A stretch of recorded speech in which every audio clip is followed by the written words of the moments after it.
মেয়েরা বাবার জন্য যেই পাগল, হাজারো সন্তান বাবার জন্য ওই পাগল না, ওই মায়া অন্তরে রাখে না। যার কন্যা আছে সে ছাড়া বোঝানো যাবে না। মেয়েরা বাবার জন্য যে কত আশেক। বাবা যদি একটু অসুস্থ হয়ে যায় ছেলেরা বিরক্ত হয়, এত অসুস্থ হসপিটালে কে নিবে, কিন্তু মেয়ে যখন শুনে খানা বন্ধ করে দেয়, পাগলের মতো দৌড়ায়। বাবার অসুস্থ খবর পাইয়া বলে আমি আর ঘরে থাকবো না। বাবায় কই, বলে হসপিটালে, কয় দৌড়াও। ওই মেয়েটা বাবার কাছে যায়, বাবা এত কষ্ট পাইও না, কাঁদিও না। একটা মেয়ে বাবার জন্য এতটাই ফেদা, এতটাই মায়া মোহাব্বত নিয়ে চলে। একটা মেয়ে চায় তার কলিজাটা কাইটা বাবার জন্য দিয়া দিবে।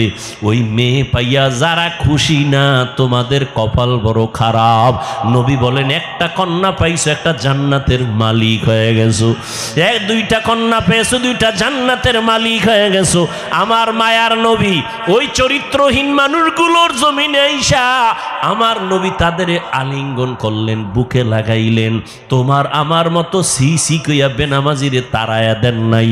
আল্লাহর নবী ওরা গালি দেয়, নবী আরো কাছে যায়। ওরা লাত্তি দেওয়ার চেষ্টা করে, নবী আরো কাছে যায়।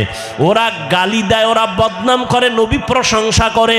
ওরা জবান বন্ধ রাখে, বেজার হয়, নবী বারবার হাসি দেয়, আসো।